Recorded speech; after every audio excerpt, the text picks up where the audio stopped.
رب ارحمهما كما ربياني صغيرا يا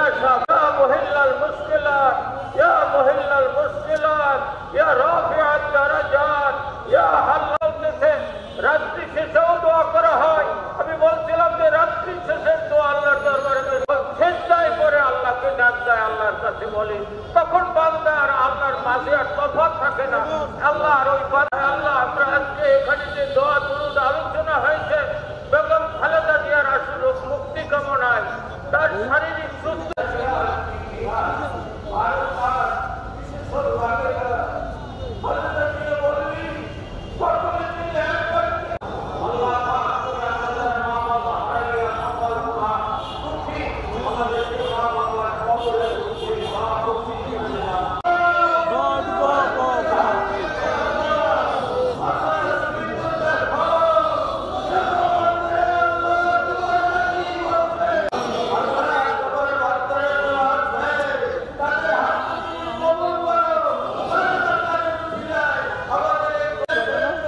পরিবার